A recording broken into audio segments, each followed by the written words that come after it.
We are live and welcome. Good morning, good morning, good morning.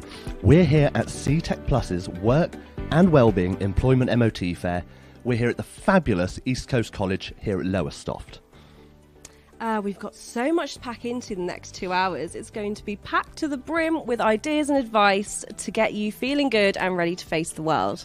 Yes, today is all about showcasing the health and wellbeing support out there, in particular options for the over 40 plus community who may be feeling there are limited options.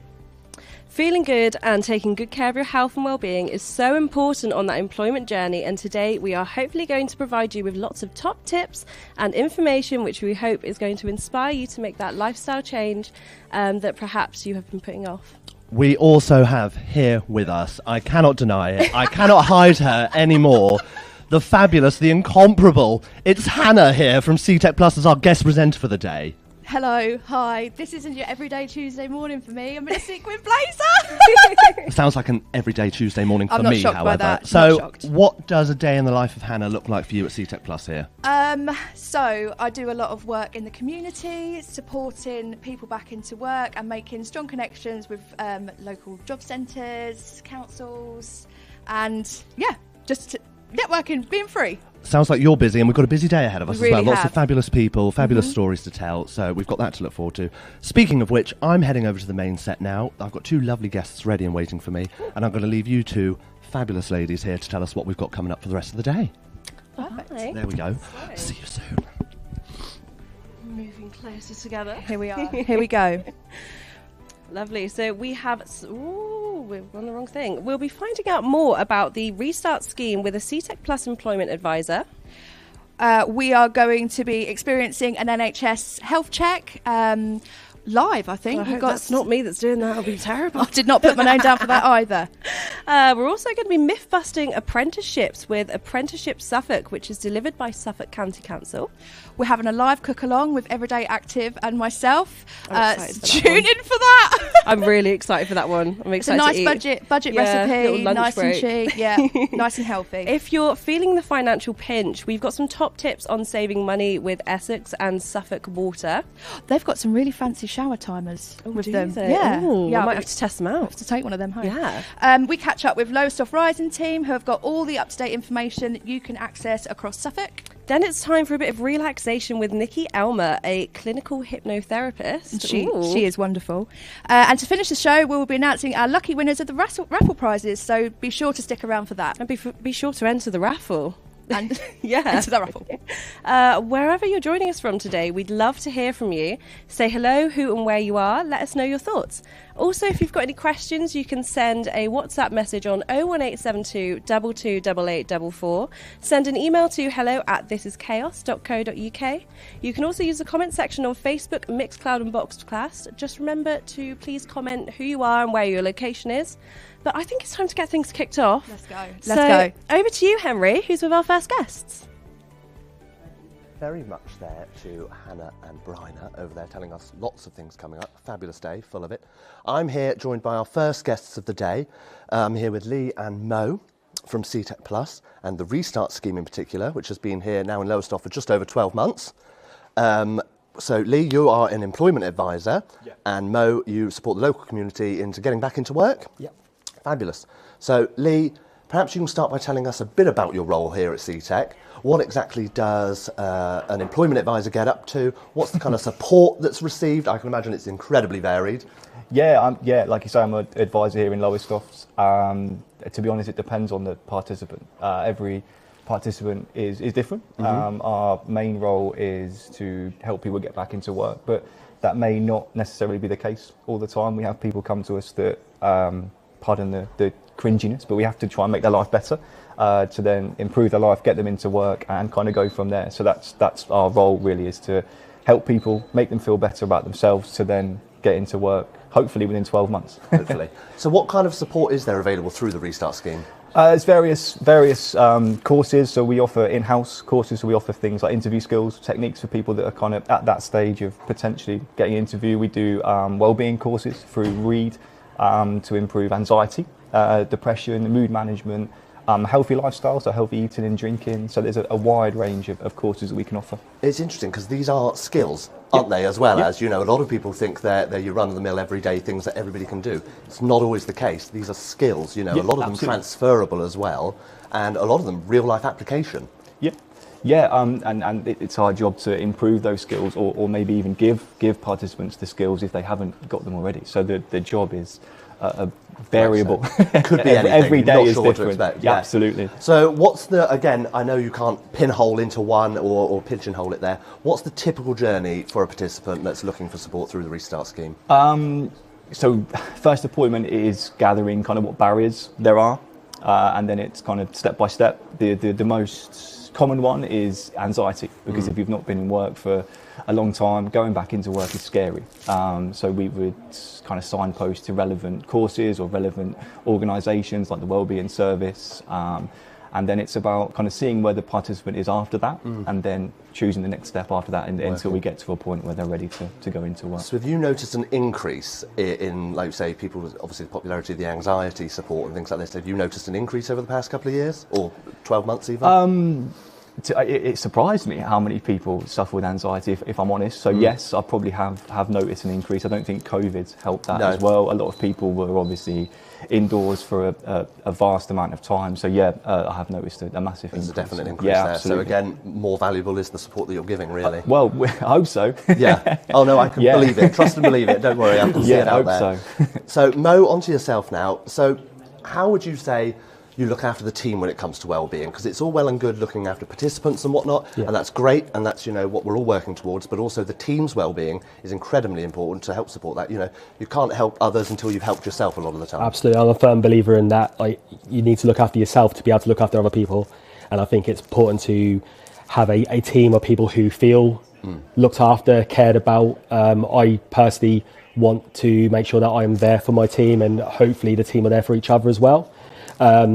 It's important to have a bit of fun in the office where you can, because we spend a lot of time going through a lot of sensitive issues. It can get quite difficult and challenging, but also very rewarding. And I think sharing those rewards is really important to make sure that we're all doing the right thing for the right people and growing ourselves, really. I think it's about being able to have that open discussion, especially with yourself. 100%, yeah. As an employee, just to know that you can talk and feel and have these discussions, which are sometimes very hard for people to have.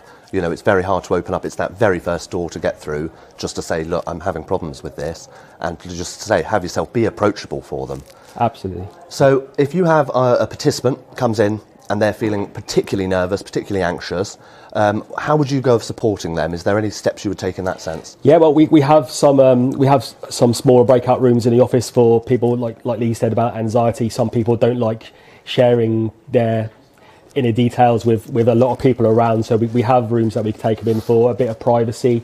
I suppose the important thing from the beginning is trying to show that actually the office itself is a comfortable environment. Everyone there is going through the same sort of things, albeit slightly different, but everyone is in it together, doing the right thing, wanting the same end goal.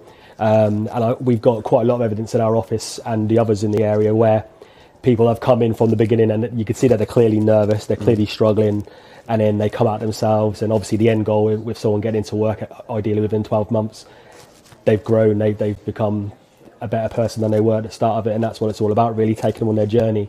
But I think make sure that they feel comfortable when they come in and see us, and we're all happy and smiling again, going on from the first question. If we're all enjoying ourselves and wanting to make it a fun place to come, then they all want to come to us and they won't feel so nervous anymore. So I think it's, you showcase that you are also individuals. It's not corporate. It's not this rat race or anything like this. It's not this big scary building.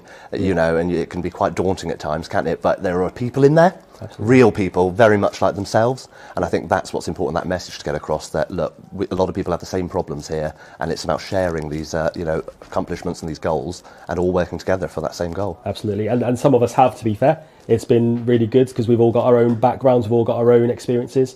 We can use that to help other people and show a bit of empathy and, like I say, help people on their journey. This is it. It's what we're all about here, isn't it, as Absolutely. well? Thank you both very much for joining us. That was Thank you. great to hear. It's wonderful to hear. Have you had a cupcake next door yet? Not yet. No, first in the queue. There we are. That's what I like to hear. Thank you both. Thank you. And do remember, if you want to find out more about the support available through Seetec Plus's Restart scheme, all the details are on screen now. We're heading over to Bryna and Hannah now, and we're finding out more about NHS checks. Glad it's not me.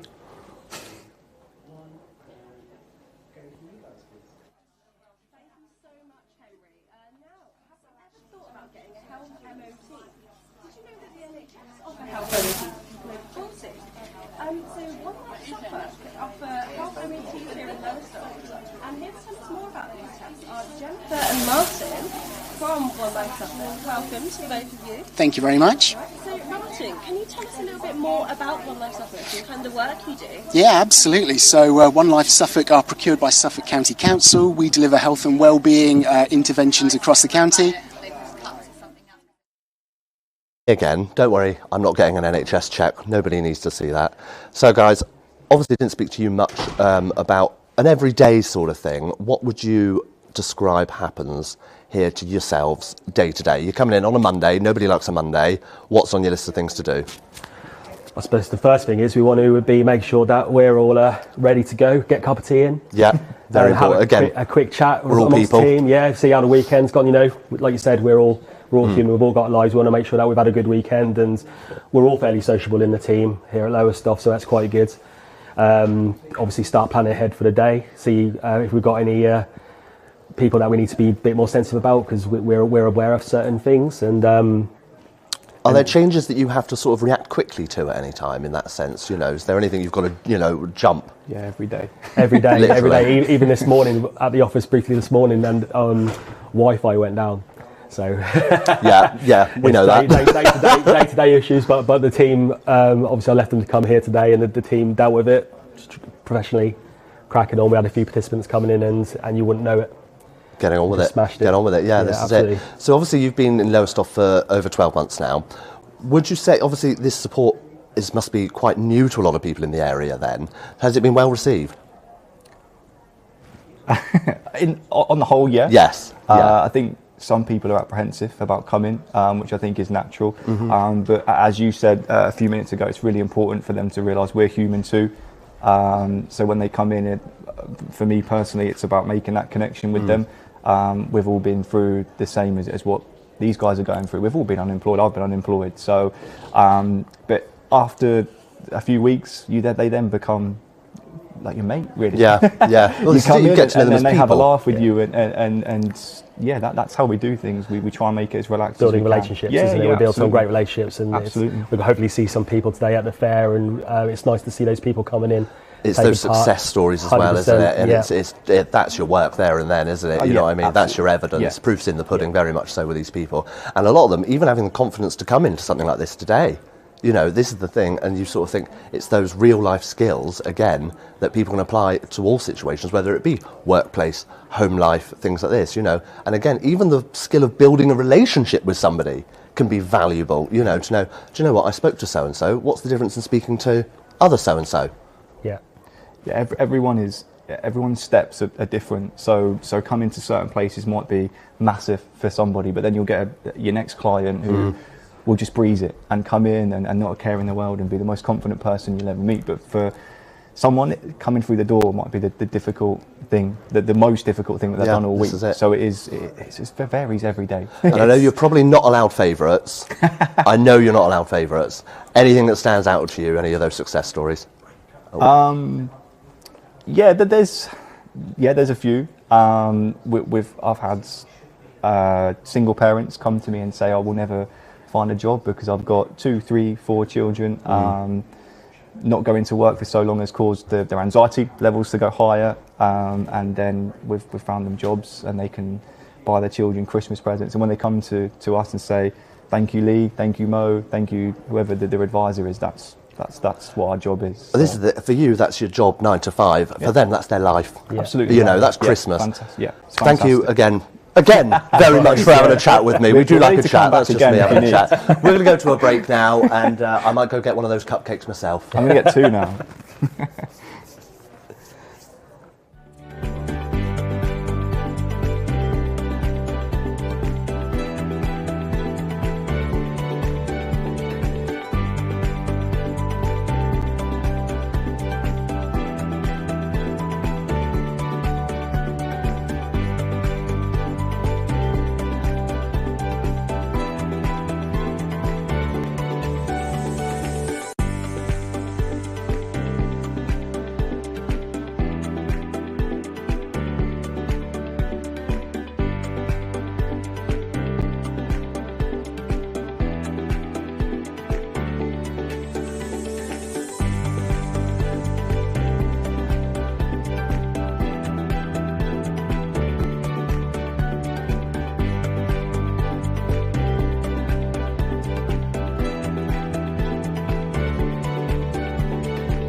Welcome back to Chaos TV. We're at the Work and Wellbeing Employment MOT Fair at East Coast College, along with Seetec Plus, and we're on the sofa now. We've had a little bit of a change in scenery, but we've got the guys from One Life Suffolk here for a health MOT. They're going to tell us all about what that is. So, Martin, can you tell us a little bit more about One Life Suffolk and the kind of work that you do?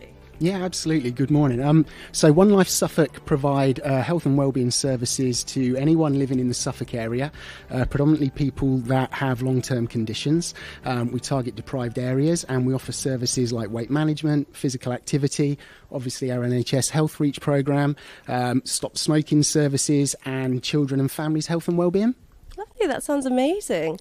Jennifer, could you tell us a little bit more about the Nhs Health Check that you're going to do?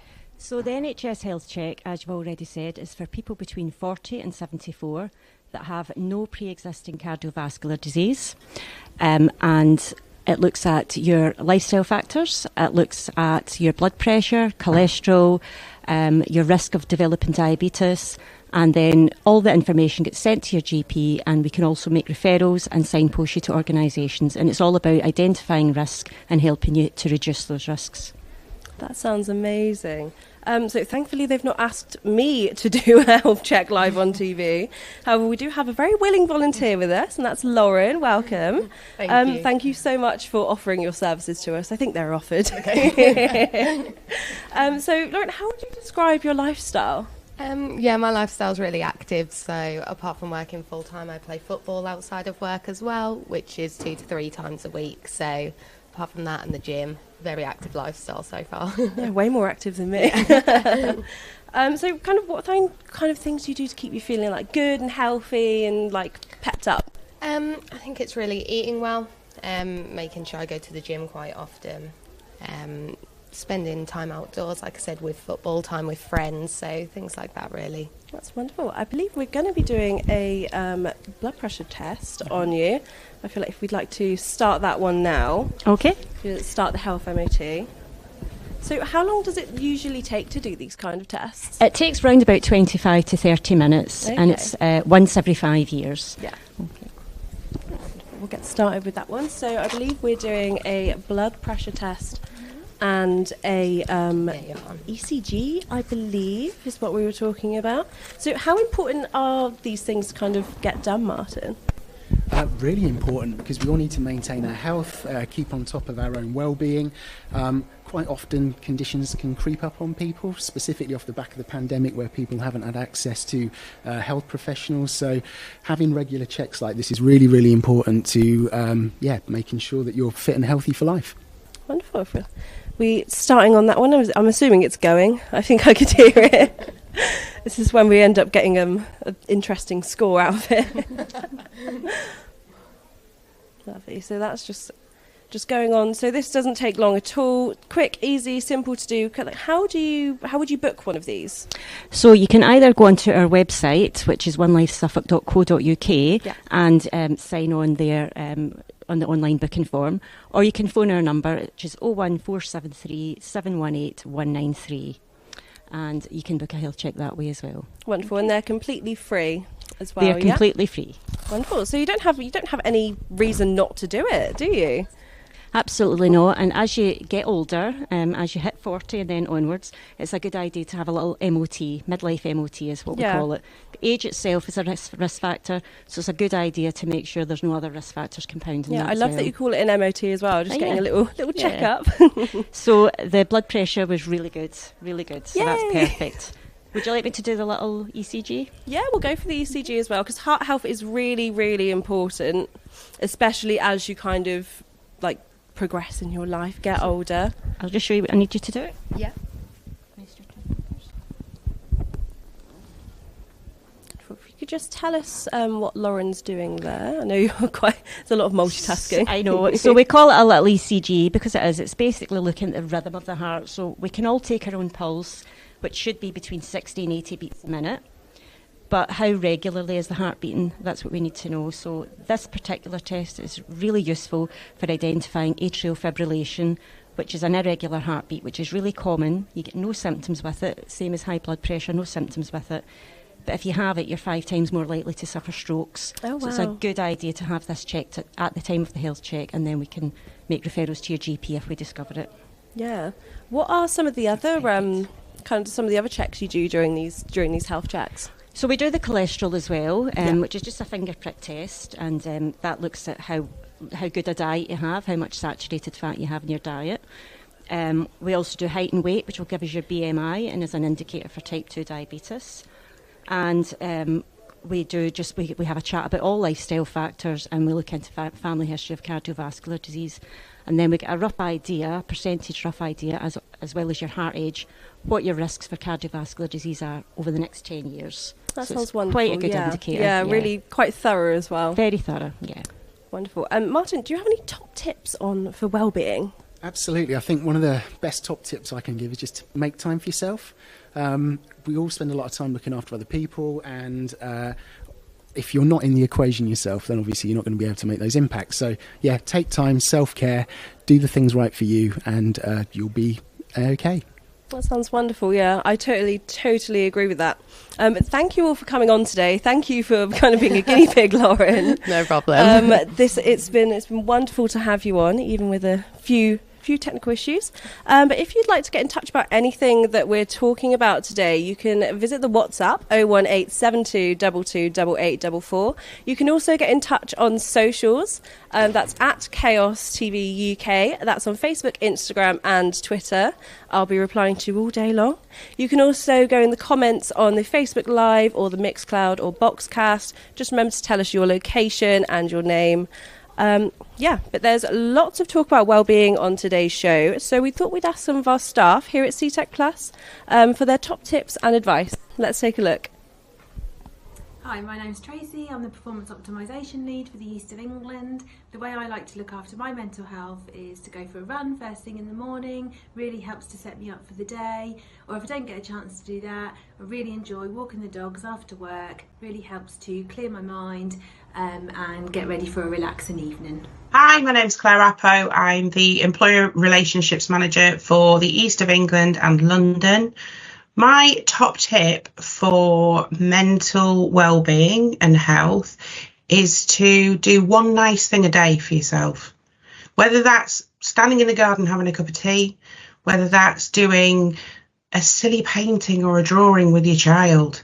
Just do one nice thing a day for yourself and just let you have a break. Hi, I'm Mo, Business Manager in Lowesoft. My advice for anybody who's struggling is to make sure you can reach out to somebody, talk to friends, talk to family, talk to anybody. A problem shared is a problem halved, and try and be happy. Here are 3 reasons why you should subscribe to Seetec Plus's brand new YouTube channel.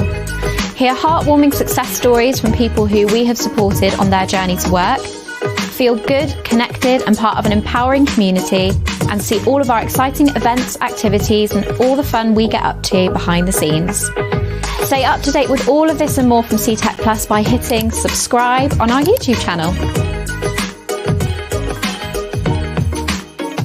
Here are 3 reasons why you should subscribe to Seetec Plus's brand new YouTube channel. Hear heartwarming success stories from people who we have supported on their journey to work. Feel good, connected and part of an empowering community, and see all of our exciting events, activities and all the fun we get up to behind the scenes.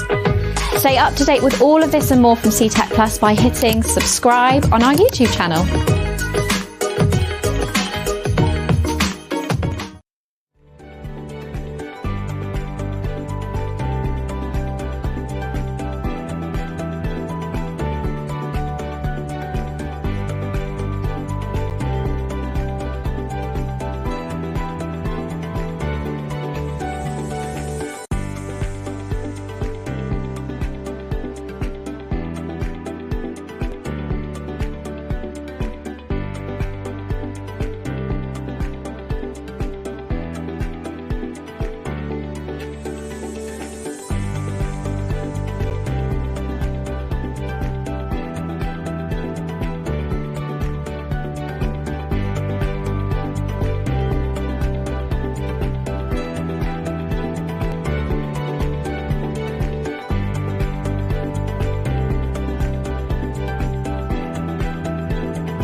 have stolen the show today. They really have. They really have. Everybody's just in love with them. Perfect. So can you let us know how alpacas can help with well-being? Yeah, we do a lot of work for sort of people with mental health issues. They're very, very calming and they're very soulful animals. We just say they're very, very magical because they know. And as soon as anybody sort of touches them, it almost just, they take your worries away from you. They never let you have a bad day. They never let you be miserable. They're always happy. As you can see, Rafiki wants to talk as well. Rafiki, anything from you today?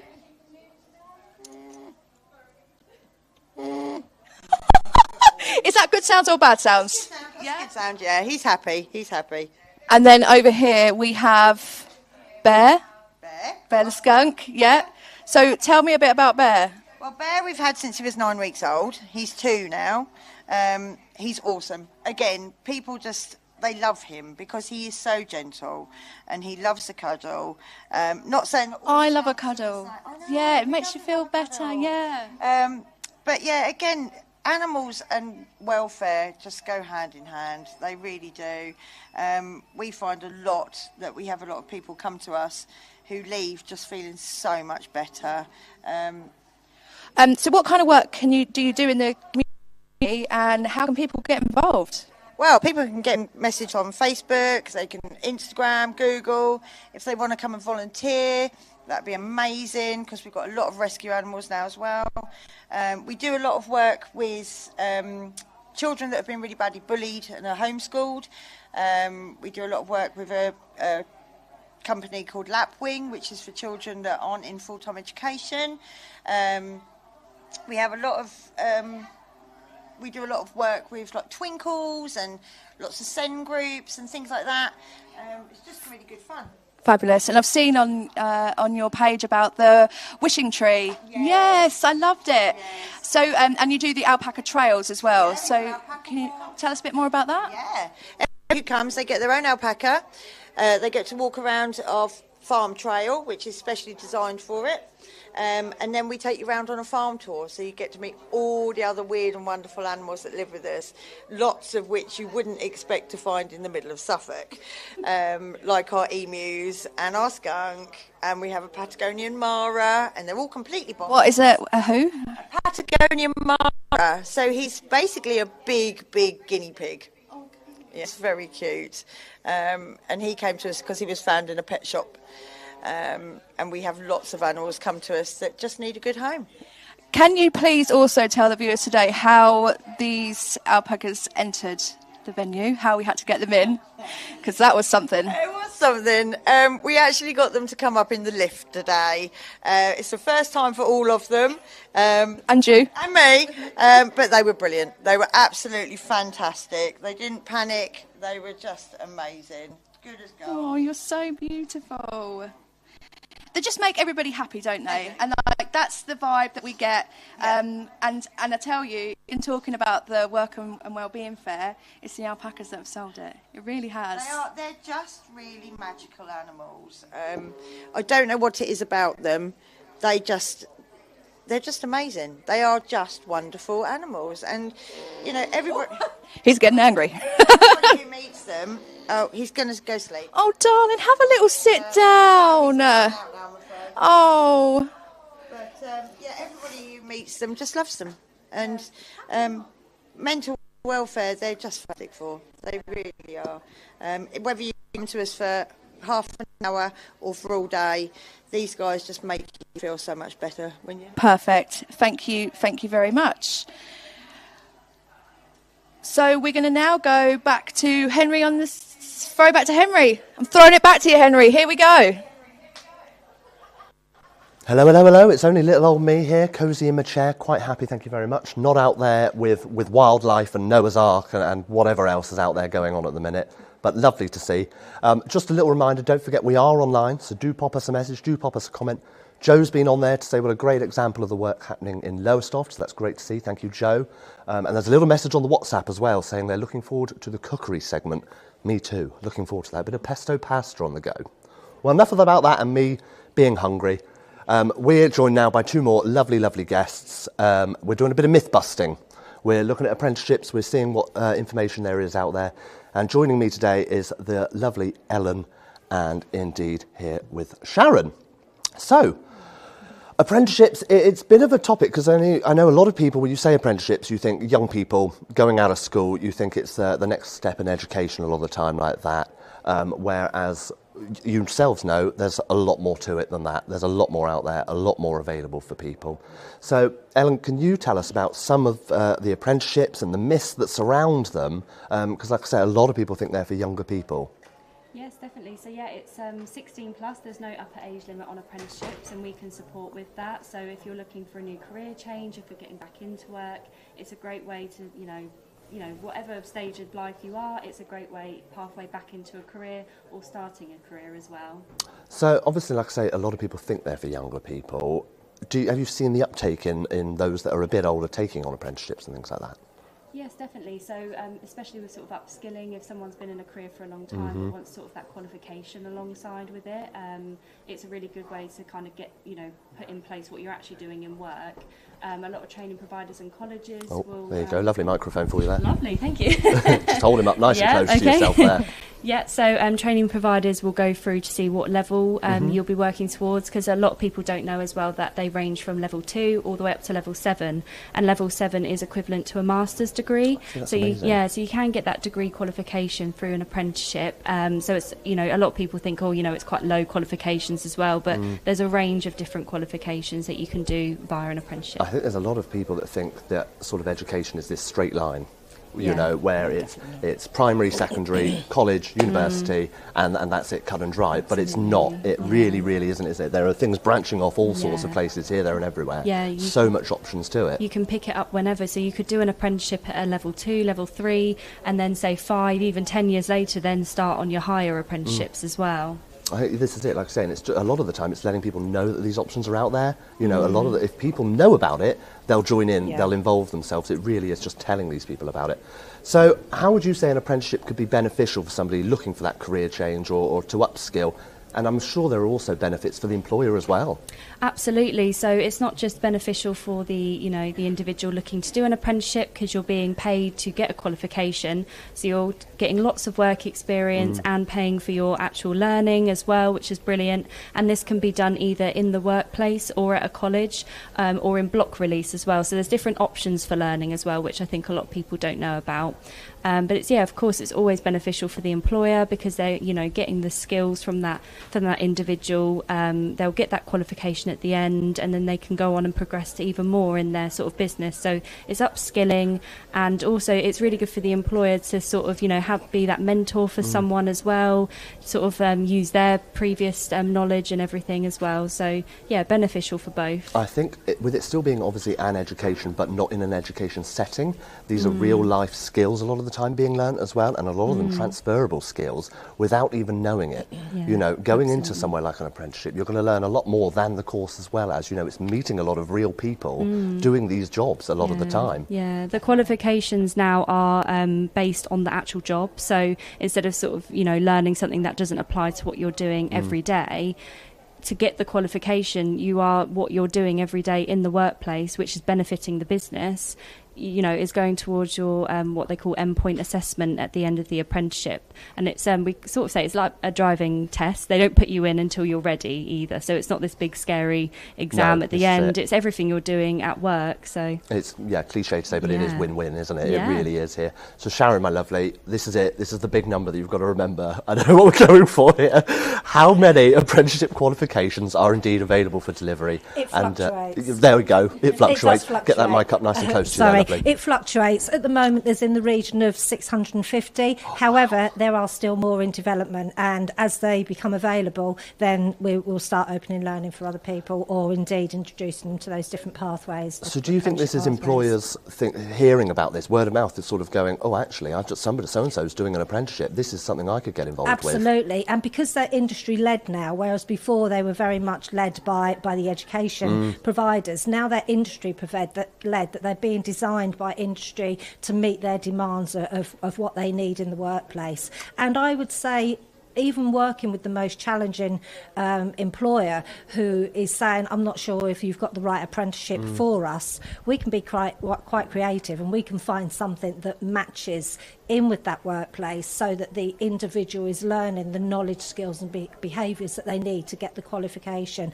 It's very rare that we don't find something that they can achieve. And I think that word there, individual, is really important, because they're not numbers. Definitely, these people aren't numbers. Definitely not. You know, Definitely these not. are real people doing real jobs. Yes, you know. they are, yeah. And we come across lots of different individuals, both from participants, apprentices and employers as well. They've all got very bespoke needs. They've all got very different needs. We are very, very inclusive, and we don't discriminate against anybody regardless of their abilities or lack of abilities. You know, we will support everybody right from the beginning of their apprenticeship journey all the way through to the very end of it, both the participant, apprentice and employer as well. And I think a lot of the time, let's say, it's that bespokeness, and it's also, these are real people, and just opening that dialogue a lot of the time, you know, to wants and needs, both with the participant and the employer a lot of the time as well, and all just putting heads together in that sense and thinking, we're on the same team. Definitely. We're all on the same team. Definitely. One thing that I will just say that I think one of the biggest challenges is for the employers is thinking an apprenticeship, yes, we see the value in it, but actually it's finding the starting point, and it's a bit like trying to unpick fog. Finding that starting point is really, really challenging, and that's where, because we've fitted in as a very bespoke project, if you like, at the moment, we've helped employers unpick that journey to begin with, and then help them make it more realistic and more achievable for them, and so it's less scary, because we sort of handhold them all the way through their apprenticeship journey. It's like you say, having yourself there for that support as well, and also you can apply experience that you've learned from other cases and things like this and go, do you know what, I heard about something with that, we'll get you in over there, and things like this, you know, and it's that knowledge that you hold in that sense, just to help them through and go, no, I've got an answer for that actually, we can sort something out. So we're obviously here today focusing on the over 40 community, and people that are that bit older and possibly daunted to get into something like an apprenticeship, because like I say, it does sound like a young person's game when you think about it in your mind. In that sense, we're also used to that. However, it's not, and we know that. Say somebody's obviously enrolling into an apprenticeship and they're a bit worried about financials, things like this. What would you say are some of the other perks and benefits that come with this? Do you know, it's almost like an invisible barrier, because people say, oh, I can't take a massive reduction in my salary or my benefits to then enrol on an apprenticeship. And admittedly, the apprenticeship national minimum wage currently stands at £4.81 an hour, which does seem very low. We've got some very, very generous employers out there, and lots of them, they recognise that people do need to live, you know, that they've got to be able to live nicely, and so they do pay more. And that's a conversation that we have very early on with our employers, and say to them, you know, the benchmark around Suffolk at the moment is, you know, XYZ. What would you be able to pay? And most of them do pay very, very generously. So is it up to the employer's discretion then how much they pay when it comes to an apprenticeship? That's not set in stone at all? No. As long as they pay more than the national living wage for an apprentice, as I say, £4.81 an hour, they can pay more, but they can't pay less. Also, in the second year of that individual's apprenticeship, if they turn 19 in the second year of their qualification, they have to be paid in accordance with the national living wage according to their age at the time. And that changes on the 1st of April every year. So every financial year, they're going to get a salary rise.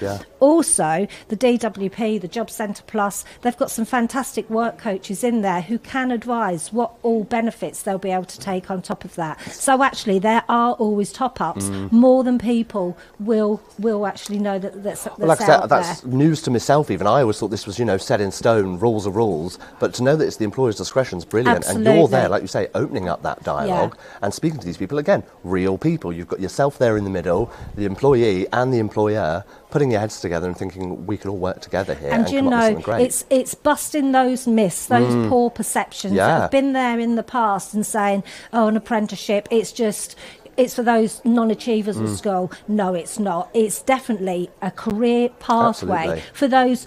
In some cases, they might be less academic, but others who are thinking, I don't want to get saddled with a university, you know, up to £10,000 a year. I don't want that, to be saddled with that for the rest of my working life. I actually want to achieve the same qualification, taking a different pathway, only getting those in the workplace job experience there and then. They're not sitting in a lecture room getting No, their experience. They're getting it hands-on. So going into that, what are the qualifications needed to enrol in an apprenticeship? Again, it can be very different.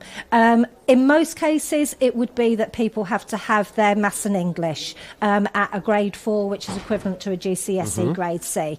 However, again, these have been redesigned. So if we have somebody out there who has a recognised educational healthcare plan, and there's a reason why they didn't achieve their maths and English, again, it can be looked at and depending on the individual. So it's very much, okay, we recognise you've not got that, but let's see what you have got and let's see how we can help you achieve it. We've got another fantastic programme that's being delivered nationally called Multiply, and a massive amount of educational funding has been put into it to help those individuals who are of an older, more mature person to achieve their maths and English that they didn't achieve at school. So then actually that can lead them onto a pathway of then going on to an apprenticeship. And again, it's that invisible barrier that they talk about where they go, well, I've not got my math and English, that was 40 years ago. You think, oh, no problem, we can sort that out for you. No problem at all. And that is part of the real work that's going on in Suffolk now. And this is it. And for you guys, this is your Monday to Friday 9 to 5. These are their lives.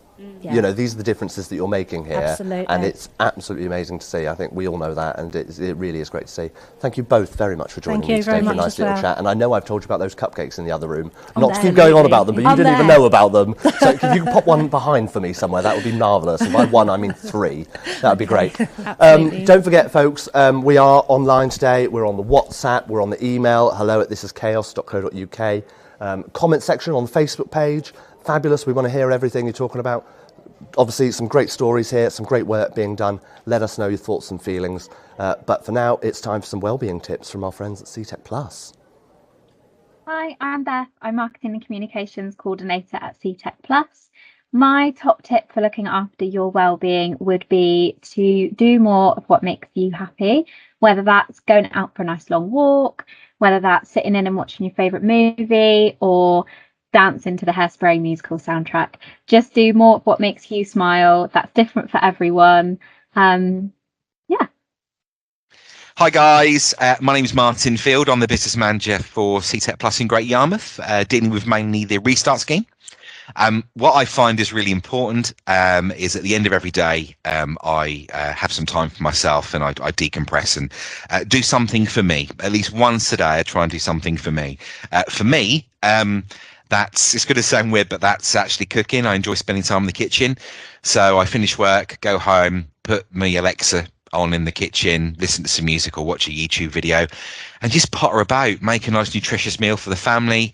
And then I might do some gaming. I'm a fan of the Xbox. So just every day after work, at work, regardless of what the day is surrounding me, I make sure I do something for me that's going to help me decompress, help me unwind, and leave me ready to tackle the following day. Hello, my name is Hannah Lister, and I'm the business manager for Restart in Ipswich.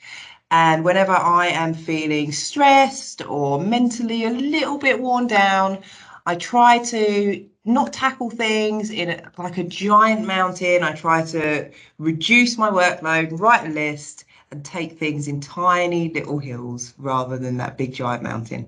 And that seems to help me with coping. My top tip for good mental health and well-being is going to be self-care. Run yourself a bath, put yourself a hair mask on, honey, and kick back and relax.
joined by Lee from Everyone Active and Beth from Seetec Plus. Hello.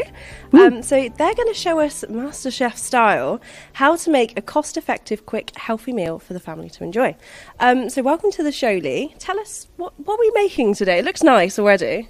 Yeah, thank you. So today we're going to be making Pea and Pesto Pasta. It's really, really simple and it's inspired by Everyone Active and a Chris Barber recipe. So if you wouldn't mind chopping some veg, that would be great. Take it away, Beth. Here we go.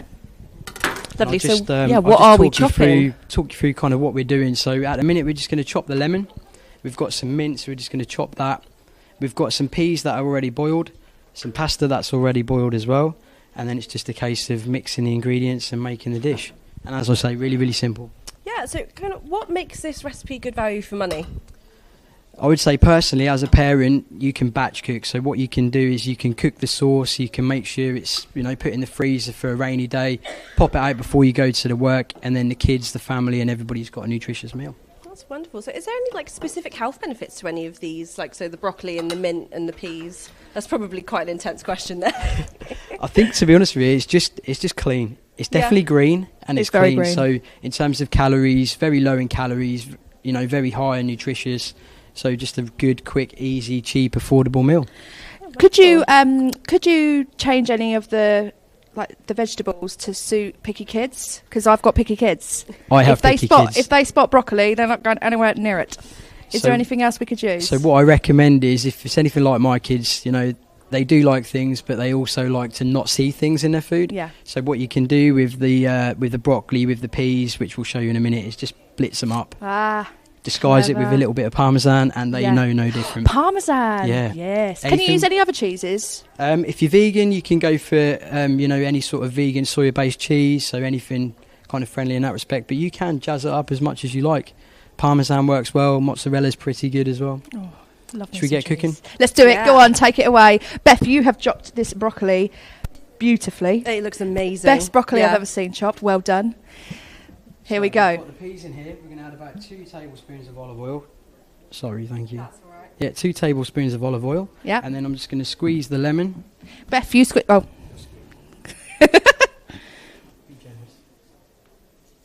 Having a nice squeeze there. All going into... I'm assuming you could do this in any type of blender. You could probably crush this up as well if you wanted to.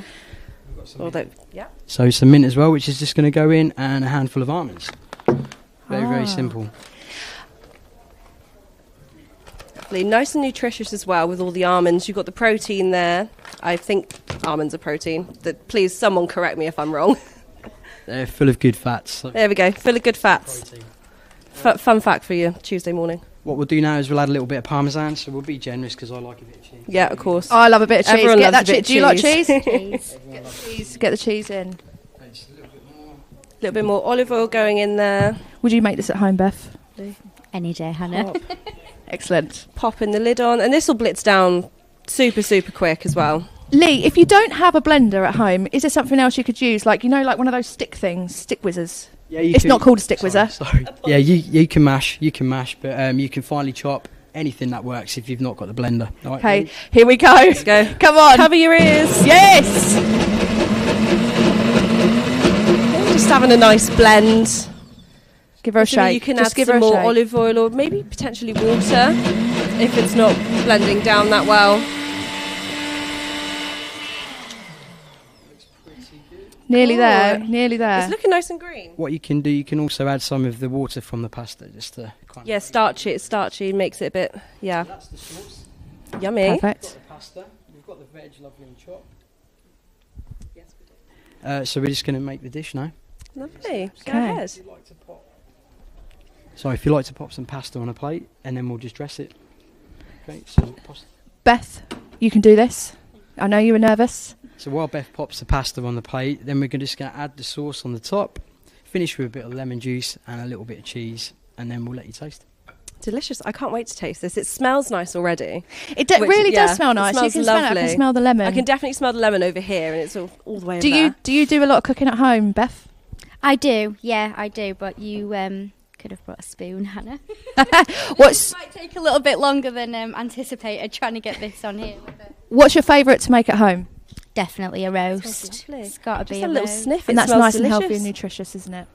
It is. Okay, here we go.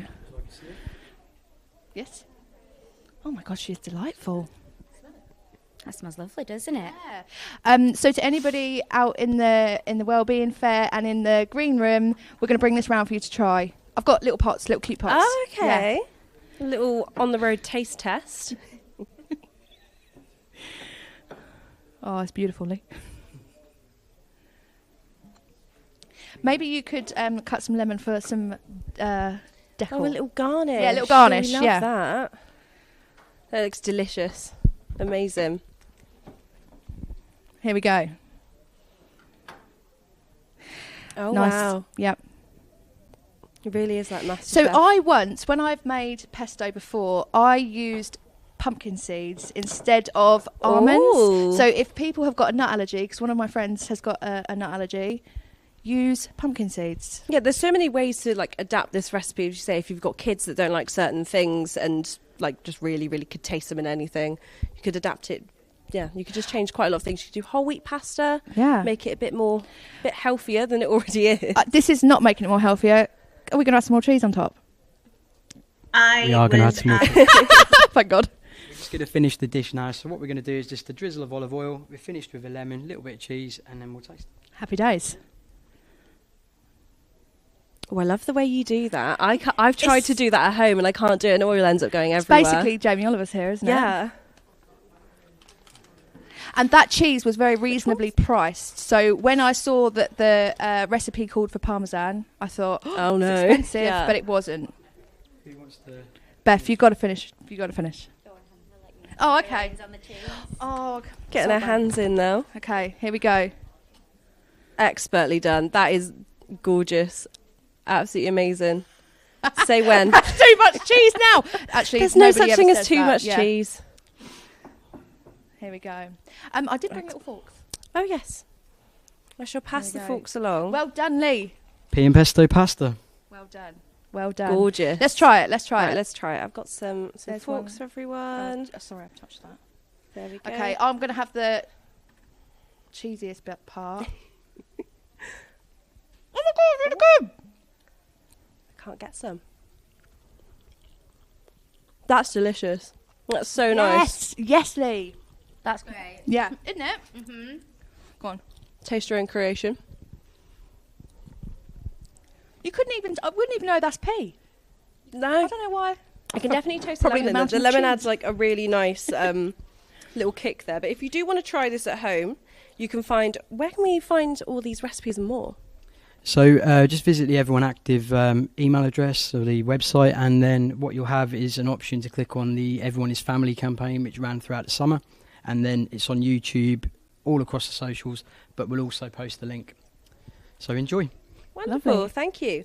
If you have any questions, you can send a WhatsApp message to 01872 228844. Send an email to hello@thisischaos.co.uk. Or if you can also use the comment section on Facebook, Mixcloud or Boxcast. You can get in touch on socials as well. That's at Chaos TV UK. Just remember to use the hashtag KeepItChaos on Facebook, Instagram and Twitter. But now our Seetec Plus team have been sharing some of their top tips to wellbeing. Hopefully it includes Pea and Pesto Pasta. But let's get some more now and hear from Katie. I was asked the question of what my advice would be for somebody who is suffering with their well-being. And it's quite a difficult question, but I think my first piece of advice would be don't ignore how you're feeling. Being in tune with yourself and understanding when you're not feeling okay is really, really important. And also it's okay to not be okay. I think something that people are also afraid to do sometimes is speak up and speak to your manager, speak to a friend. And also don't be afraid to ask for a little bit of time out if it's work that is the cause of your well-being.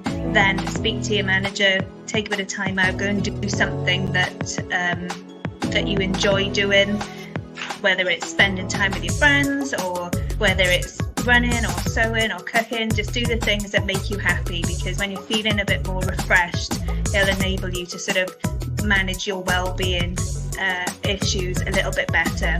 But just remember as well, you're not alone, because I don't think any of us have not suffered with our well-being at some point. So it's okay. I suppose the saying is it's okay to not be okay, and it really is. Thank you.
It's only me, don't worry, I'm still here. Smelling that delicious pesto pasta, pesto and pea pasta. I'm going to get on that one, look lovely and green. You know, it's good for you if it's green. I've got a couple shout-outs here. We've had Ellie in Elm. She's been in touch to compliment Hannah's amazing jacket. Now, I'm going to have to say, Ellie, that's not fair. What about mine? As lovely as Hannah's is, I need to hear your reviews on mine. And also a big shout-out to Emma from Sheffield on Facebook as well. So, hi Emma from Sheffield on Facebook. Nice to have you with us, my love. Now, I'm joined here by three diamond divas here with me on my sofa and my chair. I'm joined now with Rachel, Neve and Sonia, all here from East Coast College, where we're here. This is literally where we're to right now. So thank you all for joining us. Rachel, I'm going to have a chat with yourself first. I know you're a busy lady, so we're going to have a nice little chat with you. Tell us a bit about what it is that you do and indeed the projects on offer here. Yep. Okay, so we're at East Coast College in Lowesoft, and we cover Lowesoft and Yarmouth campus. But our projects team, even though they're sitting with me, some of the team are amazing. So it's all about community, it's about individuals, removing barriers. So we have various projects which range from health and social care to supporting the tourism sector, unemployed people, as well as NEETs. So what is really special about the projects is it's about individual journeys. As the college as a whole as well, we obviously have a great curriculum for 16 to 18-year-olds, degree students, apprentices, but every single thing we do is mental health is part of that well-being support. So it's the wraparound, whether an individual needs crisis support or general well-being, but it's also about making them be more confident about living in society and helping them progress. I think a lot of the time as well, it's knowing that that support's there. Yeah. A lot of people will be hesitant because they don't know even the support's there. However, knowing it's there, they think, actually, somebody else has been through this, I can look to get this support and then move forward with it. Definitely. So we have student ambassadors as well on site. So it's that peer support, because sometimes a young person may not feel confident about going to see somebody, but it's also making sure our wellbeing team's really accessible. It's opening that dialogue, isn't it? And again, I think all of it is a shared knowledge, where you've got these experiences that you can then apply to another individual, where you've thought, actually, that worked really well with so-and-so. I can see that, you know, that you've got a similar problem here. Let's give this a try. And then if it doesn't work, there are other options as well. This is it, and it is that constant learning, but it's also everybody not thinking this can only be happening to me, because that is one of the biggest barriers of no one else has been through this, I don't know where to go. It's so easy to get in your own head about, isn't it? And sometimes if you get it out there, you realise, oh my God, we're all going through this a lot of the time. And it's about reaching out and saying, tell you what I could do with the support. No problem. Let's, you know, let's look at what's available. Let's talk about that. So as the assistant principal here of East Coast College, can you give us an overview of the, like you say, the health and the wellbeing services and the training that's available? Yeah, so we've got multi-layers really. So obviously I've just touched on the students. We've got a wellbeing team. The projects team offer that wraparound support, but also really important is that signposting. So we know there is a wealth of support within the region, so that networking is really important. So actually the person can get the best advice. As a college as well, we also offer mental health first aid training. So we really try and get out to employers and the community to really maximise the amount of people that can have that training. Because actually the more people that have got that confidence and that basic skill set to help somebody in need is really important. And this is, and you know, you wouldn't take a second glance at somebody having first aid training No. or basic life support and things like this. And it's no different than, you know, if somebody broke their leg, you're not going to do anything with them. No. You know, and if it's up here at the same time, it's just as important, you know, if not more important a lot of the time, to be able to reach out and know, actually, there is the help there. You're not alone in this. Yeah, and I suppose in some sectors, say for example engineering and construction, there's always kind of been that mental health can't be talked about. So we do a lot of work with CITB, with ECITB and some of those companies about breaking down those barriers. This is it. It can be a real taboo subject in some areas and some industries, in fact, you know. And like you say, it is about getting that. And I do like to think that we're making this change. And like you say, there is development and growth in a lot of these things. And again, it's letting this message out like, look, no, we're all struggling sometimes. You can talk about it. This is it. I've got to ask, obviously, what are your thoughts on today, walking up those stairs, seeing alpacas, seeing a skunk, seeing the cookery going on? This isn't a normal day for you here at college? Well. It doesn't smell the same. No, it doesn't smell the same. I would say that we really pride ourselves on never is never. You know, there is no wrong thing that we can't do or we can try. So actually having 2 alpacas in a lift, being greeted by a skunk and having a cookery session is probably the most randomest of days, but how amazing is this event? This is it, and I mean, you can't get any better for inclusivity. You can get a llama in the building, or an alpaca, sorry, you can get an alpaca in the building. Everybody's welcome. So what is next? What's the next challenge? Don't tempt me. What is the next challenge? This is it. Sonia, lovely to have you with us here. And obviously we've got fabulous Nhs joining here next to me. Sorry, you got the short straw. Obviously, here, Nhs has been on a right journey with you and you've been offering her support and things like this. Can you tell us about that? What's the story here? Yes, absolutely. So Nhs, she was working in the health and fitness industry and, like many others, was made redundant through COVID-19. Did a few jobs along the way, but then eventually was put in touch with one of our vocational trainers who introduced her to the Skills Connect project, which is the one I work on.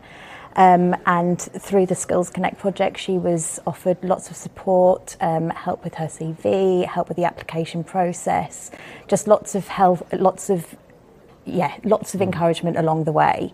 And funnily enough, a job came up here at the college in marketing, which Nhs was thoroughly encouraged to go for because that was the area she wanted to get into. So we were really chuffed to be able to help her along her way. And Nhs is a superstar, and we are very lucky to have her. Yeah, she's done some fantastic work for us. She really, really is. Yeah, she's brilliant. Oh, you guys.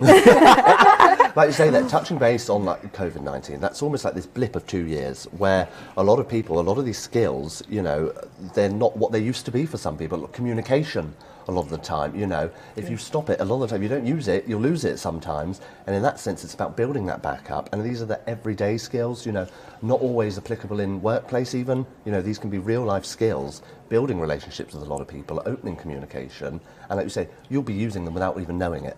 Absolutely, yeah. So what's, like you say, you touched on the CV help and things like this. What other sort of support is there available through the scheme? Wow, well, lots. Yeah, lots. Yeah. Pick one. What's your favourite to do? I'll say. I know you're not allowed favourites. Well, we work with several delivery partners, so they would do the one-to-one service. So we kind of oversee the project. So our partners that we work with do the one-to-one kind of delivery of the project. So yeah, it's CV. It's just building people up, giving them encouragement and the support to make them feel like they can get back out into the workplace. How important do you think it is that they offer that one-to-one support? Oh, yeah, so important. Like Yeah, that, isn't it? Yeah, absolutely. Yeah. Again, it's treating that person as an individual. These aren't numbers. We know that. You know, these are real people. Everybody's got something going on. So a lot of the time, like you say, it's about breaking that down and opening that dialogue up and saying, what do you need? What do you want from this? Yeah. You know, this is my job. What do you want from it in that sense? Yeah. And going back to that, it's been a bit of a theme through the day today. This is your 9 to 5. However, these are people's lives, you know, and this is the biggest difference that you could possibly make, and you're doing it every day. Yeah. So it really is great to see. Yeah. Nhs, our own success story. As we said, just talking about you, now I'm talking to you. How are you? You loving it? Yeah, really, really loving it. Yeah. I mean, I can't even begin to express how grateful I am for the project and everything that it's offered me and helped me through. I mean, as Sonia was saying, I was made redundant in like very peak of 2020 when COVID and pandemic hit. Didn't really know where to go from there. I was in and out of a few jobs that just didn't work well. Couldn't really find a position that really was suitable for me. And God, like, I just remember feeling how lonely and isolated and just all around desperate I was to find my way through. I was starting to give up, but as Sonia said, I met one of the skills employment coordinators on Universal Credit, and they talked to me about the project, and we went through some one-to-one appointments in a cafe, which is really nice, you know, nice environment, lovely to talk to, just have a cup of tea. We focus a lot on my well-being, basically just about like, you know, my anxiety, about like going back into work, interviews, updating my CV. They really helped me every step of the way. And, you know, the contacts were always open. I always just felt like at ease. You know, as you said, like these are actual genuine people. And honestly, again, if it wasn't for these guys, I would not know where I'd be right now, honestly. I mean, we're so lucky. We are so lucky. Yeah, we are so lucky. I can tell. Yeah. Even now, like as I'm working here, like I'm just getting the continued support over and over, and you know, I started this role not knowing where I wanted to be or not knowing like where to navigate my way through, but I'm looking into do some graphic design. I really enjoy the creative aspect of it, and I wouldn't have had that opportunity if it wasn't for these guys, and I can't wait to see what the future holds for us. I love it. That's amazing. And like I say, I think there's such an aspect of trust that works both ways. You know, it's your trust in Nhs that she's going to deliver, and we know that she's going to deliver and going to be amazing at it. Yeah. And then it's your trust in Sonia and the team and the project, knowing this is what they're there for. You know, this is that safety net. I'm not going to fall, but should I? I've got the people there to help and support me and pick me back up again. And, you know, that's what it's about. You fall over, get back up, get on with it. You know, this is it in that sense. And it's having those people there really to help you get through that. And I think it's really important. It's really great to hear your story as well. It's real people, again, these are real people doing real things and really amazing things as well. Yeah. So thank you all very much for joining me Not today. a problem. You're That was welcome. very nice. We've got some money-saving tips. I think we could always do with those at the minute, couldn't we? Absolutely. Yeah. So let's get over to Bryna for some fabulous money-saving tips. Thank you very much, Henry. That was such an interesting interview. That was the excellent tips in there as well. We've had a few shout-outs on the WhatsApp there. So Indy from Seetec Plus in Ipswich, she says, you guys are all doing a great job. Enjoy the day. Proud of you. Thank you so much, Indy. And Joanne also says she's going to have the pesto and pea pasta tea there. The words, there's a lot of P's there. Let's try again. Going to have the pesto and pea pasta for tea. I did that one. It was really, really nice though. I was having a little bit of a gobble back there in between sets there. So, but now We are joined by Sophie Mortar from Essex and Suffolk Water and Gemma Fraser who works with Lowesoft Rising. So, Sophie, how can Essex and Suffolk Water support households in need, especially with the cost of everything increasing? Yeah, so as a company, we know how difficult it is everyone with the cost of living crisis, and it does affect everyone on a different basis. But all of our advisors are trained to make sure that everyone's getting the best possible tariff, making sure people are on a meter if they can save money that way, or potentially even water saving visits and things like that. That sounds wonderful. And what kind of support do you have available to customers at the moment, like the meters and things like that? Yeah, so there's a few different tariffs that we offer. We can give discounts of up to 50% on current charges if people are on a low income or if they are struggling financially. We can also do things like priority services. So if people need large print bills or braille or anything like that, we can get people signed up that way as well. That sounds wonderful. So how can people get in contact to find out about these kind of deals? Do you just have these on your website? Yeah, so it is all on our website, but the easiest way probably to do it is just to give us a call, explain your circumstances. All the advisors are trained really well, so then we'll be able to get the best tariffs for you. So they can give all the best advice that you need, things like that. Yeah, exactly that. Yeah, that's absolutely wonderful. So I'm assuming anyone can kind of qualify for this help and get in touch if they are in need? Yeah, definitely. So in terms of priority services, things like bottled waters or passwords on account, anyone can apply for that. And in regards to discounts on current charges, that will be if you're in a financial difficulty, so you don't have enough money coming in to cover your essential household bills, or if your income is less than $17,000 a year. Okay, wonderful. Thank you so much. And Gemma, can you talk to us a little bit more about Lowesoft Rising? I can. Yes, so my colleague Phil was supposed to be with us today. Unfortunately, he's poorly, so I'm standing in for him. Get well soon, Phil. Get well soon, Phil. So Lowesoft Rising is a partnership across 5 different agencies. So it's County Council, the District Council, it's Suffolk Police, it's the Health Agency, so the Clinical Commissioning Group, and the voluntary sector as well. And it's about all of us working together for the people that are growing up and living in the Lowesoft area. That's great. So it sounds like a huge operation. It is a bit, yeah.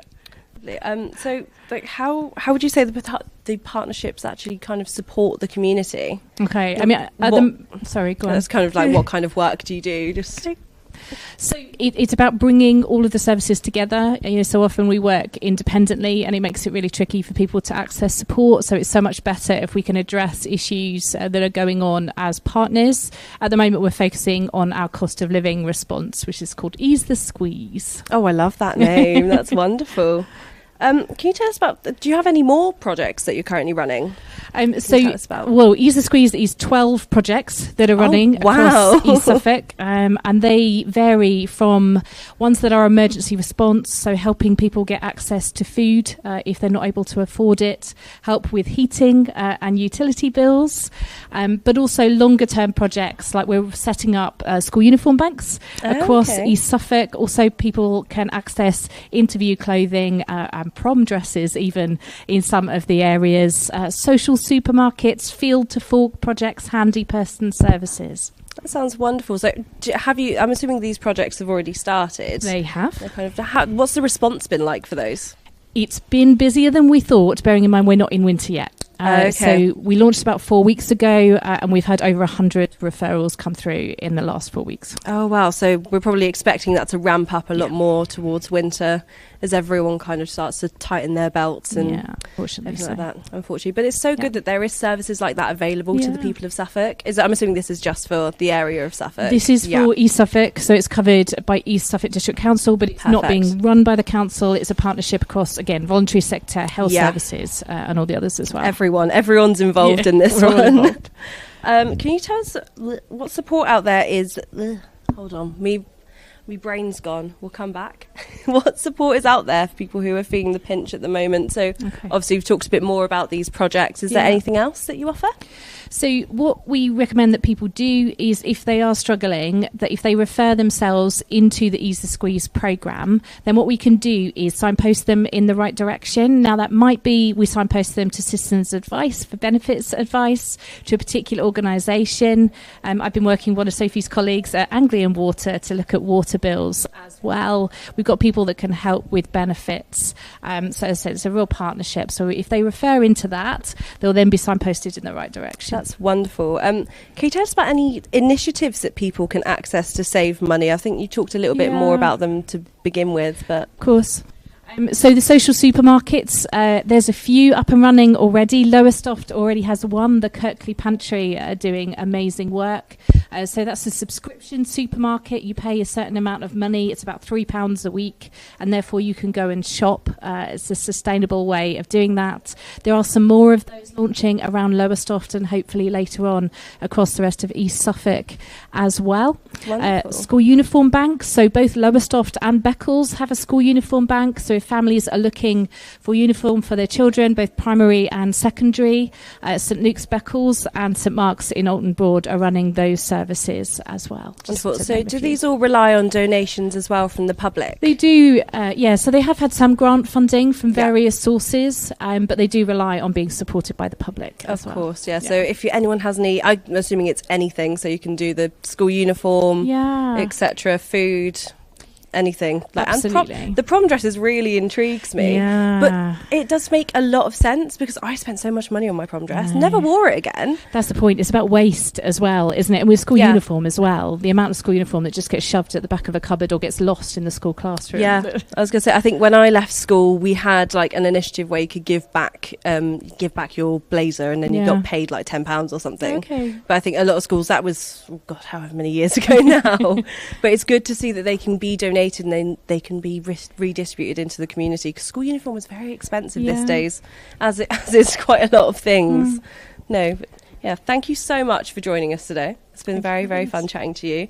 If you want more information, please remember that all the details are running along the bottom of the screen. You can probably see them there. We can't. It's been a busy year for Seetec Plus and Chaos TV, and we've attended many, many events like this fabulous one today. We've heard lots of inspiring stories from many participants and showcased many of the partner organisations. Let's take a look.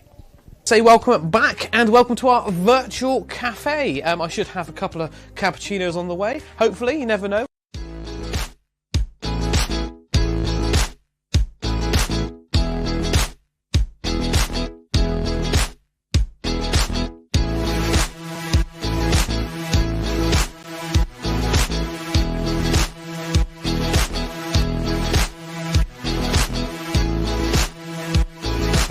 Welcome to our Chaos TV broadcast live today from what is a really lovely sunny Plymouth. We're in our brand new premises, Old Tree Court, in the city centre of Plymouth.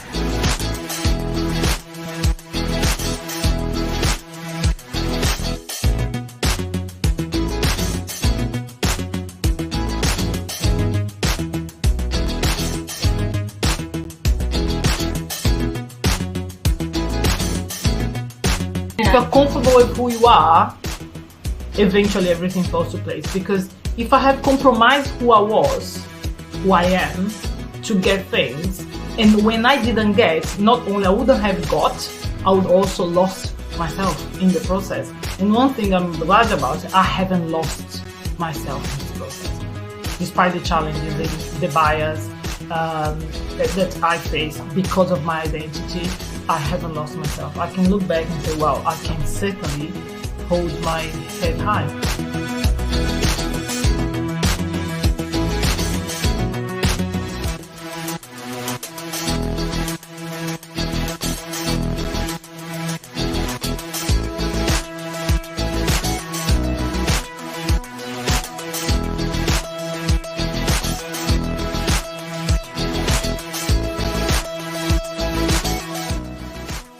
Good morning, and welcome everybody to Glastonbury. Not that Glastonbury, but we are in Glastonbury. We're here live today with Chaos TV.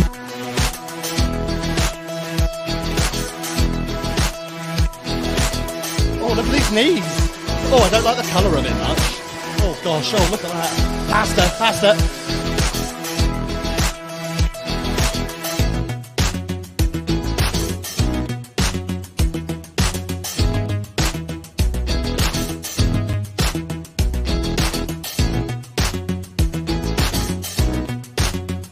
most amazing one was Engage Somerset. Mm. You know, going on the health walks, going to the gym. It's actually really made my confidence. Yeah.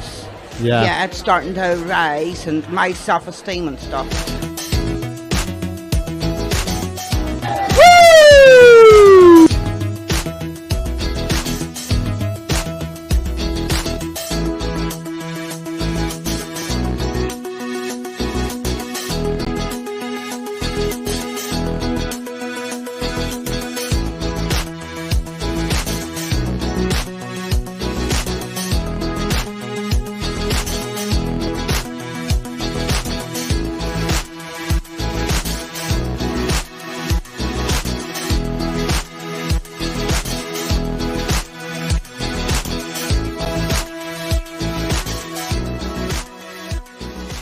Know that Seetec Plus are on social media.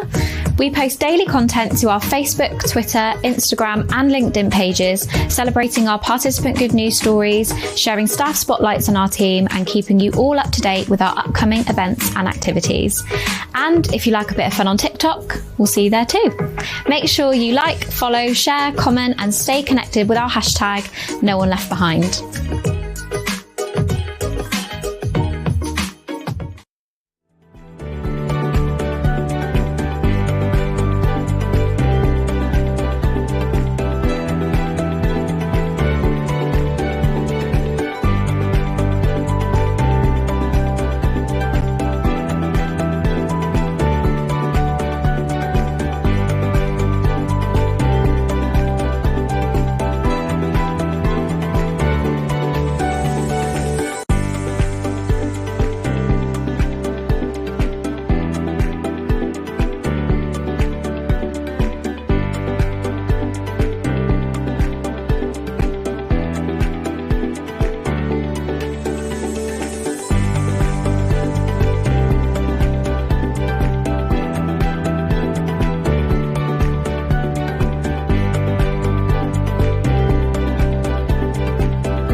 Hello, hi, welcome back. Here we are with everyone active who have joined us today over in the Work and Wellbeing Fair. Can you introduce yourselves, please? My name's Brandon, and this is Whitney. I'll speak for yourself. Thank you. Absolutely. So, how have you found today? Have you enjoyed it? Have you met a lot of people? Tell me everything. It's been a really good turnout. We've seen a lot of people, a lot of faces I know because we're kind of linked. So a lot of the students come along and apply for their guest passes and whatnot. But it's been great to reach out. We've had some good chats with people who just increase participation in the local area. Nice. Yeah. Whitney, tell me about Everyone Active and what you do over in the leisure centre. So over in the gym, I work on the floor and I basically train people with medical conditions. So I specialise especially in like mental health, obesity, diabetes. I'm a cancer rehab specialist. So I get people referred in from GP surgeries, hospitals, and then I make them a fitness programme. Okay. And they come in, and then the aim is to either keep their health where it is, maintain it so they don't debilitate, or I improve their health and hopefully give them a more opportunity or a better recovery. That sounds really good. good. It's very rewarding. So what kind of services in the over at the leisure centre that people can use? Yeah, so we have a 2-floor gym, so 200 station gym. Love it. Yeah, a really good setup. We've got 2 pools. We've got a kind of teaching pool where the floor can interchange. So we have it at 0.8, let's say, meters for our lessons, and we can change it to 1.2 for like a family session, let's say. Our main pool is 25 meters, 8 lanes. We've got our classes as well. So we've got a dedicated spin studio and our main studio where we do classes like boxercise and yoga and so on. Outside of the kind of membership, we've got a climbing wall, we've got badminton courts, we've got a squash court. So basically everything you'd see in a typical leisure centre, really. When you just said spin then, it just filled me with dread. The many a Sunday mornings I've spent on a bike in the spin. I can't do it anymore. But obviously go to spin. we have virtual spins, Okay. so people wouldn't be watching you, let's say, and there could only be two in a class, so there's no real option to push. You can take it nice and relaxed, nice and easy. That's I had to buy a seat adapter just because my bum hurts. They're more comfy now, they're nice and cushioned. Okay, to be fair, our spin bikes are very nice these days. They are that's very good. That's good. Yeah. So perfect. So you've enjoyed yourself today. The buffet was good, wasn't it? The chicken was really good. Excellent. Perfectly Bit of cooked, protein. juicy, absolutely. And you guys have actually donated a 3-month gym membership voucher for people who are taking part in the raffle today. So thank you for that. That was Lee. Absolutely. Lee that sorted that. Absolutely. So what are you going to finish off now in the fair? Yeah, we're going to do about another half hour. Hopefully we'll reach out to more people. We have roughly 15 in our raffle so far. A couple of people inquired about swimming lessons as well, which is great. Yeah. It's such a great life skill to have. And yeah, we'll shoot off around 1 o'clock this afternoon. Perfect. Thank you. Henry, come over. Come in. Right, coming over here. I heard all about that delicious, juicy chicken. It was. A vicious rumour. Right, you're going to toddle over there, aren't you? Because you've got a lovely guest ready and waiting for you. Take care. Hi, guys. You've got me for the boring part, I'm afraid. I'm here for the fun Fantastic. contact details. We all have a good contact detail, don't we? That's right. Don't forget, if you have any questions here with us today, you can indeed send us a WhatsApp on 01872 228844, or indeed send us an email on hello@thisischaos.co.uk, and also give us a comment on Facebook, Twitter, Instagram, #KeepItChaos. I want to hear it all. I've also heard there's one on there about my jacket looking fabulous. Keep those ones coming in. They're exactly the content we need coming in. Trust me, I need to hear it. Hannah's over there getting ready for her next guest. She's got lovely Nikki joining her. They're going to be talking about self-care. She's a clinical hypnotherapist, so we're going to be hearing all about that. Really interesting stuff. There's been lots happening here today. Indeed, next door, lots going on. I think Hannah's ready and waiting for us. Let's see what she's up to. Here we go. I'm over on this set now. So I am thrilled and honoured to be sitting with a close personal friend of mine, Nikki Elmer, from Nikki Elmer Hypnotherapy. She is a clinical hypnotherapist, and how perfect to have you here to talk about work and well-being and your mental health. So she's going to give us some top tips on how to relax, and if we're feeling a bit anxious about things, how we can just breathe and be okay. So Nikki, take it away. Tell me a bit about what you do and the different services you provide. Okay, so I'm a clinical hypnotherapist. I don't have a pocket watch or any of that other nonsense that you see on telly.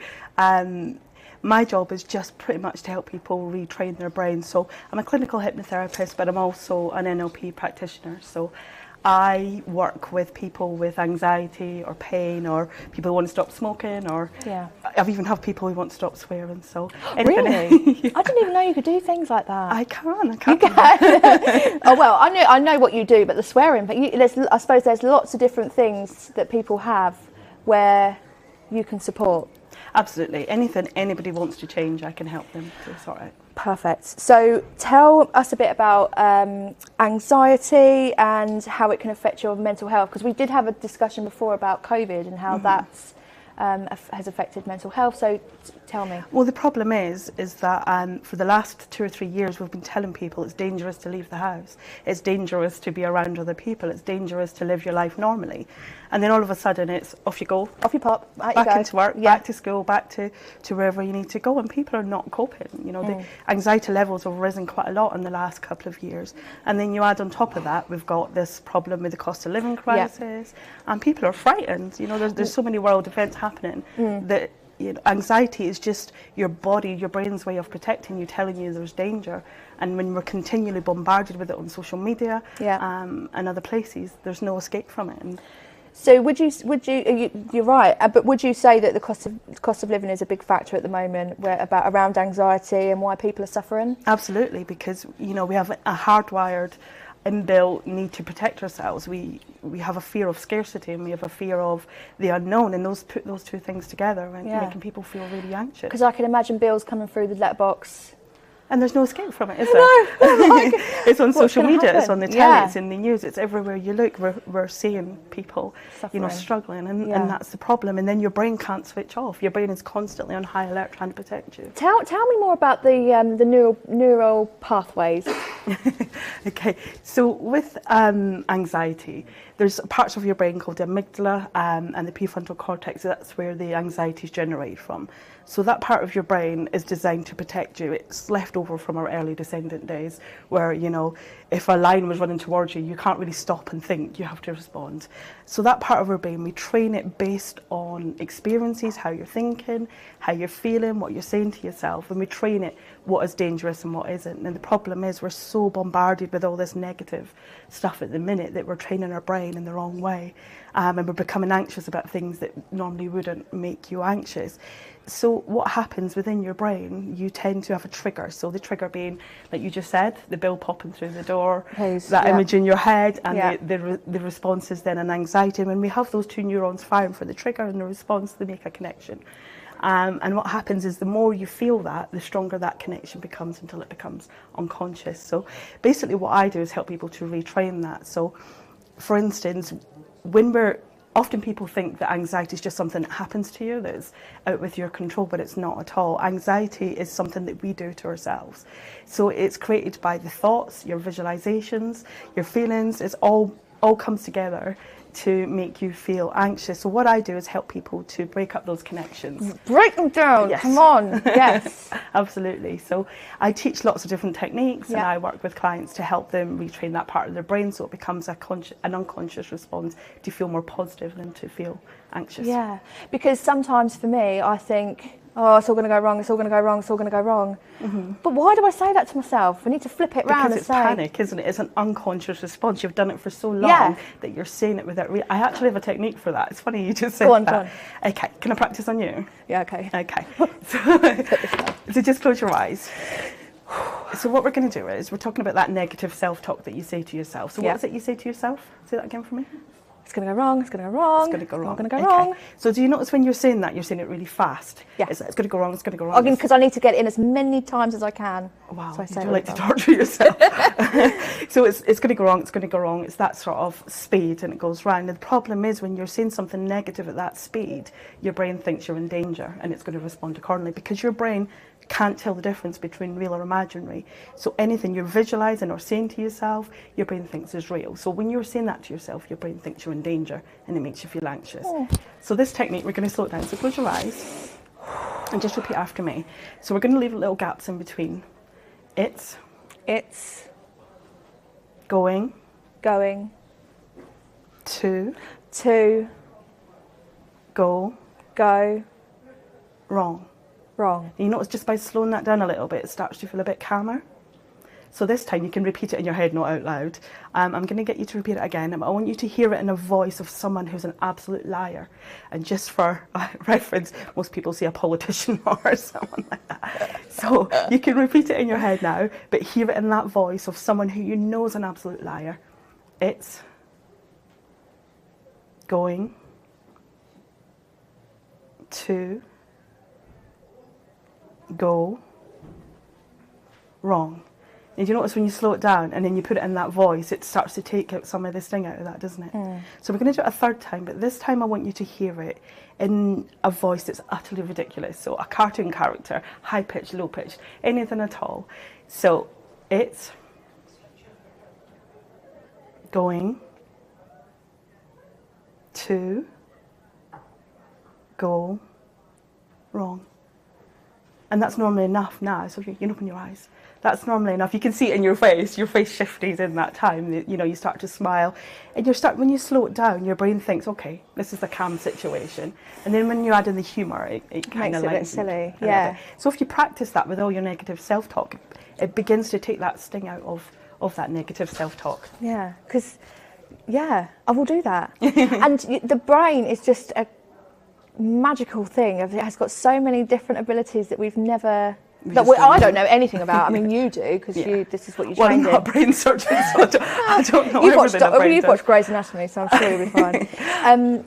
But because you do a similar thing with the books on the hands. Can we do that? Yes. I'd love that. Yeah. Okay. All right, just as an example of how the brain actually works. So what I want you to do is close your eyes. So when we're visualising, your brain thinks you're actually doing the things that you're visualising. It doesn't know any different. It will send the signals to the parts of your brain, to the parts of your body, as if you're actually doing this. So what I want you to do is lift your hands up for me, in front of you. Turn one hand up and one hand down. So what I want you to do, on the arm that's facing down, imagine we're tying a ribbon around that hand now. And attached to that ribbon, there's multiple balloons.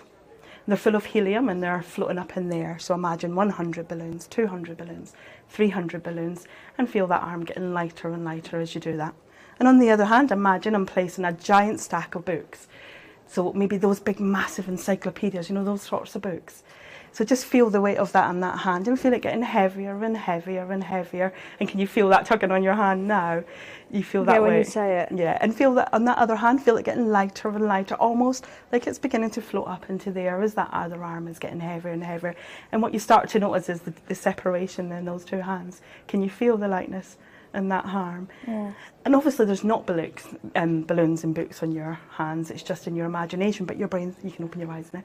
So your brain thinks it's actually there because you know, you're imagining it and your brain is sending the signals to those parts. So what we do in hypnotherapy is we use that to change, because when you're anxious, you're visualising, like you said, you're picturing that bill coming through the door, you're saying those negative things to yourself, and it ends in that response in your stomach, doesn't it? That anxious feeling in your stomach, because your brain thinks what you're seeing is real. So what we do in hypnosis is we twist that around, so we start to visualise what you want to happen rather than what you don't want to happen. So I'm going to give you another example of what we do. So we break it down in hypnotherapy, what you're saying, how you're feeling. So let's start with what you're visualising. So close your eyes for me a second. I can't go into long details of what I do at this point, but I'll give you a quick example. So what I want you to do is, and everybody watching this can do it as well, what I want you to do is visualise you are in the most relaxing, amazing place. It could be a memory from a holiday or of just a time where you felt super calm and super relaxed. And just visualise that in your mind now. It's good that you did that breath as well, that's quite helpful. So I want you to see it through your eyes as if it's happening right now. So not see yourself in it, see it through your eyes. Have you got that? Yeah. Perfect. Okay, so start paying attention. We're going to use all your senses, so pay attention to what you can see, the details around you, what you can see. You don't need to tell me, just have a little look. And then pay attention to the sounds that you can hear if you're in that place right now. And then finally, the feelings, whether you can feel the sun on your skin or your feet on the ground or... Sun on my skin. Oh, that's the best feeling, isn't it? I was going to start off with Primark, but I'm at the beach. Okay, So feeling that sun on your skin. Okay. And notice where about in your body you feel that lovely relaxed feeling. Okay. And then just make those colours brighter, more vibrant. The sounds, the feelings, everything's stronger. And when you've got that lovely relaxed feeling, make a fist with that hand that you write with. Just one hand. And just capture that for a moment. And what that does is it creates a trigger within your brain that whenever you make a fist with that hand, it triggers that memory and brings back those feelings. And you can open your eyes. And if you use that every time you're feeling anxious, it'll begin to retrain your brain. Perfect. Nice. Thank you so much. You're welcome. Thank you for I've inviting loved me. that. You are brilliant. Thank you. And we're going to go for a little break now. Okay? See you soon. Thank you.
Such a delusional laugh now. It's the jackets. What a force to be reckoned with. I know you, last night we went out for dinner, for those that don't know, not just me and Hannah, I must say, but you were saying that we were the Beyonce and Shakira. Yes. I never asked which one's which, because I'm like, I've got, in here I know which one I want. Okay, I'll be Shakira. I'm so relieved. I was really scared that I was going to be Shakira. I mean, I could do a bit of give it a couple of that. That's no problem. But I was like, I'm surely Beyonce. Thank God. Yeah, I'm really you're fine. relieved with that. You can now. take that I'm happy title. about that. But I'm scared that they're going to call me Mariah Carey when I had to ask for water. You asked for a runner. You literally said, "Have we got somebody that can get me some water?" I'm one of the gorgeous girls was applying lipstick to me, and I thought, I am Mariah Carey. Here I Make the am. most of it. Feel the fantasy. I've That's what it's all arrived. about. Yeah. Have you enjoyed the day today? I have loved every second of it. It was the alpacas for me. Walking, you've seen the alpacas. They Did were you see the skunk? super cute. as I well? did see. There's I've got a photo of the there. skunk as well. It's Yeah. really As cute. you do. As you do. Yeah. Somebody said to me when I said, "Is it going well? Is it going well? Are you having a nice time?" They were like, "I have just petted an alpaca. You're doing fine." I've got it on my Literally, social yeah. media as Yes. well. Photo of a skunk. Bucket list. Cross that one right Did off. not know we had them I in the was UK. nervous that the alpaca might have thought I was wearing his brother, but he was fine. Oh, I spoke to one of the ladies because I said, who's on poo duty? I said, this is, somebody's going to mention it and it's going to be me. I Who was is on poo stood behind duty? the alpaca. She said, "Don't stand there." Well, no, she said to me, they will not go indoors. But they make They you will happy not do though, it. don't they? I Like know. Can't it have favourites. changed. I like Rafiki. Lauren from Lowesoft, her favourite. She requested Rafiki. I think for me, it's hair envy. I think that's where it's coming into it here. It's Fair a lot enough. of a hair envy with Fair Rafiki, enough. Yeah, which is only definitely. right. So obviously your favourite's been alpacas. Yeah. I've been asking this to everybody because I've still not got down that end. I've still not had one yet myself. Cupcakes. Big shout out to Kim Not Just Cakes. Kim Not Just Cakes. Your cupcakes are smashing. Everybody loves them. They are superb. And I hear there's been a message sent in from a particular Al Al? complimenting somebody's jacket. Stop, Al. Stop. You're embarrassing Who do you think me. Al might be? It's my husband. It's husband Al. Love you, Al. Hi Al. Keep Big it shout chaos. out. I know that it's getting near the end. What and did you I'm tell like, him you were doing today? Oh, I'm just working, just in the office. Just Tuesday. Just in the office. I said, just watch this link, 11 o'clock. Yeah.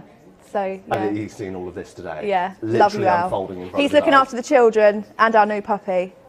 So we're happy. Oh, the puppy. Yeah. Yeah, of which you wouldn't have a script today if it wasn't for him. No. No. Yeah. No, didn't survive it. Didn't survive the puppy. Right, we've got Nikki with us. The glamorous Nikki as our glamorous assistant. Because it's time for the raffle. Here we go, here we It's go. time for the big raffle. Here we go. Look at this. Let me just So we've give it got, a, oh, for I the can't give it too raffle, much of a shake, can I? We've got an hour's hypnotherapy with the lovely Nikki. That's right. We've got gym membership at Everyone Active. Mhm. Thank you, Lee, for that, and everyone at Everyone Active. We've got a couple of Love to Shop vouchers, and we've got a couple of gift spa sets. Oh. Bit of self-care. Oh, self-care, that's what we're talking about. So, yeah, so the online prizes, Love to Shop vouchers, we've got a couple of them to draw, and we've got a couple of in-person ones, which are indeed session with yourself, hypnotherapy, calm down, and my gym membership as well. So, that's it. 2 from each side then. I'm not looking. I'm not looking. Camera. Did you enter? No. Did you not? No, see Were you if out? it's Oh, it's good, it's free. Right, have you got 2 of each? Yep, got 2 of each. Right. Don't know more. Go. Here Go we on, go. Nikki. Here we go. Do you want to do the big announcement? Sure. Yeah, here we go. The big reveal. So this is the online one. This is online. Love to shop voucher coming your way. Is Cassandra McFreckle. Oh, Cassandra McFreckle. Fabulous name. I love that. She can come on tour with Yeah, us. I love that. And the second one is Brian Rant. Brian Rand. There you go. Brian, That's Christmas here we- present sorted there for Yeah. Karen Bryan. We like that. Now, gym membership and a session with yourself. Okay, so what's the first one? Oh, Gym.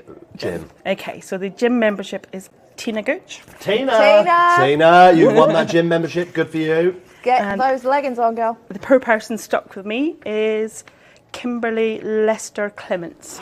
Kimberly, You're gonna love it, you've got that Kimberly. session. You're gonna have a lovely time. You're gonna love Whose voice were you doing in the head when you were doing the self care then with Nikki? I mean- I'm not asking for the politician, perhaps. Who was the character, like the cartoon character voice? It was Homer Simpson.